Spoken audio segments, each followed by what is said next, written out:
One major defendant was missing from the Nuremberg trials. While the war raged, millions of people around the world dreamed of seeing him hanged. That man was Hitler.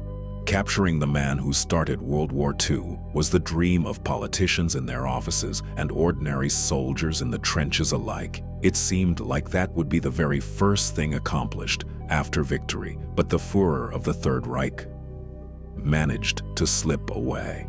According to the official version, he committed suicide. Unofficially, he managed to escape to South America, like many other high-ranking Nazis. April the 30th, 1945, Soviet troops had already stormed into Berlin. The assault on the Reichstag was underway. Hitler already understood that everything was over. He had already written his will. He knew that the mutilated body of his ally Mussolini had been hung up by partisans in a public square alongside the body of his mistress, hanging upside down. Hitler surely understood the same fate, or worse, awaited him. He wanted to die on his own terms. His final shelter, the so-called Fuhrer bunker, was a complex of underground structures in the garden of the Reich Chancellery, 16 feet below ground. The Nazi elite had been hiding here for 4 months already. Eva Braun, his mistress, was with Hitler. On April 29th, he finally officially married her. And on the 30th, at 2:30 p.m., they locked themselves in the bunker's study. A short while later, the valet found them there, found them dead. The official timeline of events before and after Hitler's suicide has been established down to the minute. There is testimony from participants and eyewitnesses. The Fuhrer's adjutant helped the valet carry the bodies out into the garden. The official timeline of events before and after Hitler's suicide has been established down to the minute. There is testimony from participants and eyewitnesses. The Fuhrer's adjutant helped the valet carry the bodies out into the garden. There, they poured gasoline over them. A canister had been prepared in advance. They set it on fire. The first attempt to burn the bodies failed. Then, they brought a torch made from rolled-up papers and documents that were no longer needed. Shells kept falling nearby every so often. The remains were placed in a crater and covered with earth. The bodies of 2 dogs were later found there as well. German shepherds had been poisoned and laid beside their owner. What happened next is known from Soviet documents. They were declassified in 1980. On May 2nd, our troops captured the Reich Chancellery and the bunker. Blood was found on the sofa in Hitler's study, and a few days later, unidentified remains were dug up from the crater. They were sent for forensic examination. Fragments of the jaw and skull allowed investigators to establish identities: Adolf Hitler and Eva Braun. And then something strange began. The remains were reburied several times and finally completely destroyed. Only a fragment of the skull with a bullet hole was kept. And also the jaw. It is believed the jawbone is now kept in the FSB archive, and the skull fragment with the hole is in the State Archive. All of this was kept so secret that Americans immediately had reasons for doubt. Some researchers believe that the Soviet Commission never actually found any bodies at all, and that the whole autopsy and reburial story was simply disinformation. Naturally, a plot this dramatic could not avoid spawning conspiracy theories. No body, no case, but there is one more important detail. The jawbone is authentic. It was identified first by the assistant of Hitler's personal dentist, and second by his dental technician. The matter was finally settled by French forensic experts in 2018. They compared the jawbone with Hitler's dental x-rays from 1944. As for the skull, there are plenty of theories surrounding it. It's claimed the frontal bone is too thin for an adult male, which would mean either Hitler was a woman under 40 or the skull simply isn't his. And in general, many found it hard to believe that such a major historical figure could have died in such an ordinary way. How could it be he shot himself and that's it? But if Hitler isn't really dead, then whose remains were found in the crater near the Reich Chancellery? And where did the Fuhrer of the Third Reich actually go? The Potsdam Conference, July 1945. Joseph Stalin and U.S. Secretary of State James Burns are talking in an informal setting. Both are trying to keep the tone of the conversation light. Burns asks, "So, what about Hitler? Is he done for?" Stalin replies, "He's not dead. He escaped to Spain or to Argentina." Burns later recounted this exchange in his memoirs. He never clarified whether Stalin was joking or speaking seriously. 7 years later, President Dwight Eisenhower admitted that the US had failed to find reliable proof of Hitler's death and suggested the Fuhrer may indeed have slipped out of Berlin. Each side keeps the records of its own investigations stamped, classified. And where there's ambiguity, there's rumor, speculation, and conspiracy theory. Another argument in favor of the conspiracy theorists is the existence of the so-called rat lines, secret escape routes for fleeing Nazis. These routes were organized by the Vatican. That's how many war criminals escaped. For example, the Doctor of Death, Aribert Haim, who tortured prisoners at the Mauthausen concentration camp. He lived out a peaceful life in Cairo under the name Tarek Farid Hussein. Josef Mengele, the Angel of Death from Auschwitz, and Adolf Eichmann, the architect of the Holocaust, escaped to South America and lived there quite comfortably. If they managed it, why couldn't Hitler have done the same? There are several major conspiracy theories about Hitler's fate. They all share a common storyline. Hitler managed to escape and died of natural causes far from his homeland. But beyond that, the theories vary wildly. From the merely far-fetched to the truly bizarre. Take this version, for example. Hitler escaped, and a body double died in the bunker in his place. The basis for this was a strange discovery in the Chancellery Garden. A body was found there with a bullet wound in the forehead and a recognizable mustache. The deceased was identified. It was Gustav Wehler who, according to some accounts, had genuinely worked as the Führer's body double. Conspiracy theorists suggest there may have been several men with that signature toothbrush mustache. They cite as evidence the book The Strange Death of Adolf Hitler. It was published in America back in 1939. An anonymous author, supposedly a Nazi officer, claimed the real Hitler had been poisoned back in 1938, and that since then he had been replaced by 4 different body doubles for various occasions. The book was dismissed as a silly joke at the time, but in 1945, a body double's corpse really was found, and the story of the charred bones in the shell crater took on a whole new significance. There are even more exotic versions, and most of them trace back to one specific source. They're based on a loose interpretation of the book The Morning of the Magicians, published in 1960. Its author was Jacques Bergier, a member of the French Resistance, a self-taught alchemist, and quite the storyteller. The Morning of the Magicians is a kind of pseudo-scientific treatise. It claims that the Nazis belonged to secret orders and occult organizations where they learned ancient mysteries, and that Hitler, the most revered among them, surely couldn't have died on some ordinary couch in a bunker. The tabloid press picked up and ran wild with the idea. One of the wildest versions claimed that the Nazis made contact with the inhabitants of Agartha, a land populated by a race of superhumans.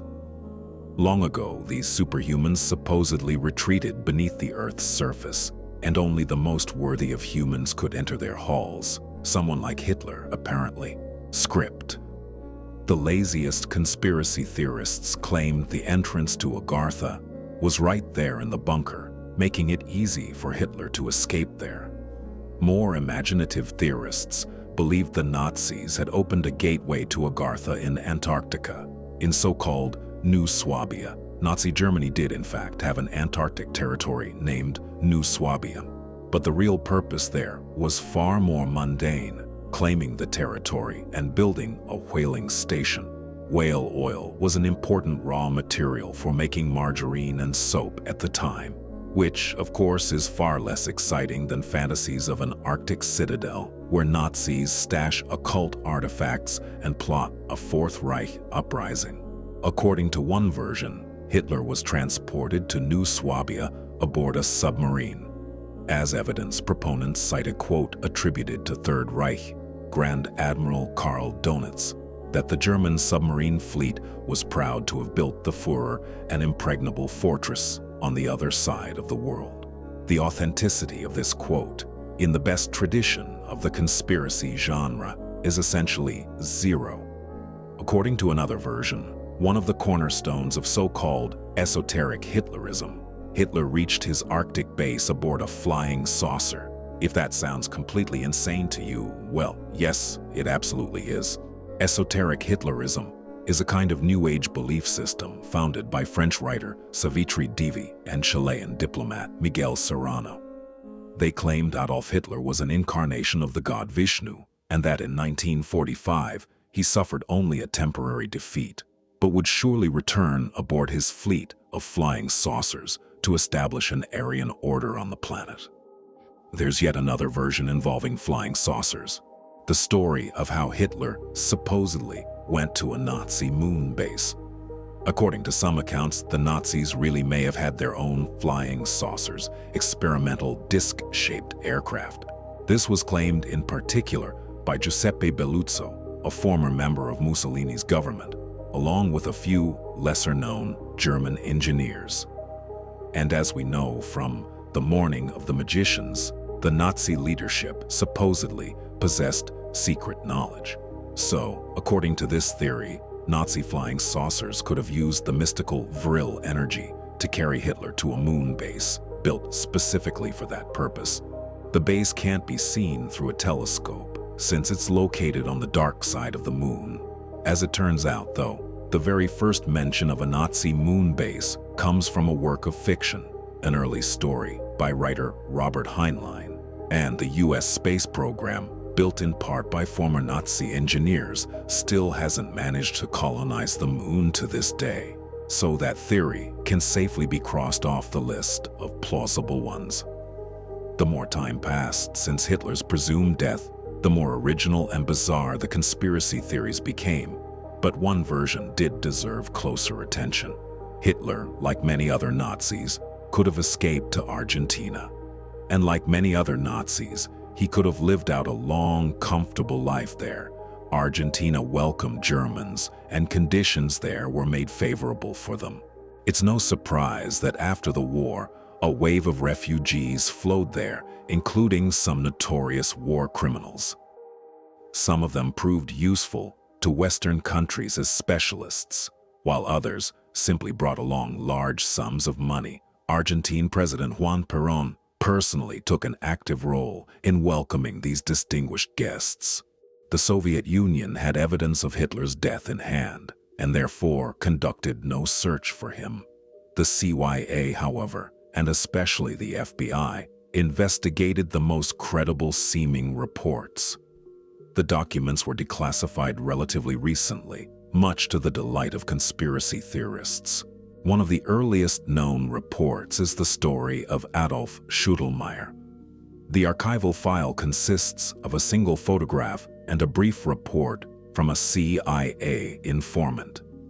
In 1955, an agent met a certain Philip Citron, who introduced himself as a former SS officer. Citron bragged about a remarkable acquaintance with Hitler himself, who, he claimed, was now living in Argentina under a false name. The informant didn't believe him, so Citron brought him a photograph. In it, he seated next to an elderly man with a recognizable mustache and hairstyle. On the back of the photo was written the name Adolf Hitler. According to the report, the CIA agent found no further leads, and the case was closed. Far more interesting documents reached conspiracy theorists once the FBI declassified its own files. In July 1945, an FBI informant learned of a man who claimed to be an official of the Argentine government.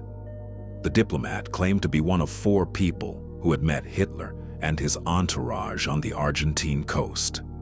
He agreed to tell the whole story in exchange for a guarantee that he wouldn't be extradited to Argentina, where a coup had just taken place. The picture that emerged was this. Just a couple of weeks after the fall of Berlin, 2 submarines arrived in Argentina. Aboard were around 50 people, the elite of Germany's National Socialist Party. Among them, one man in particular stood out, around 55 years old. He was accompanied by a woman, apparently his wife, and several officials. The man complained that his asthma and stomach ulcer had worsened during the journey. Above his upper lip was visible stubble from a carelessly shaved mustache of a distinctive shape. The informant claimed he recognized the man as Adolf Hitler. The delegation was put on horses and sent to the nearest town. The source claimed to know where Hitler and his two body doubles lived. It was a house in a remote area where a hidden door concealed a passage to an underground bunker. The informant promised to share many more details, but vanished without a trace, leaving the FBI only vague descriptions and theories no better than something out of a tabloid. In his final report to Hoover, the agent concluded that an escape by Hitler and Eva Braun from Berlin the day before Russian troops entered the city couldn't be ruled out. However, in his opinion, Argentina was an unlikely destination. The Fuhrer didn't speak any foreign languages, and it would have been difficult for him to avoid drawing attention to himself in South America. The agent considered Switzerland a more likely destination. Whether the FBI actually pursued that lead remains unknown to this day. The search for traces of Hitler in South America continues even now and has long since spread beyond the borders of Argentina. Now Brazil, Paraguay, and Chile are all contenders for the title of Hitler's final hideout. They'll probably start searching the moon next. Well, whenever they get around to it.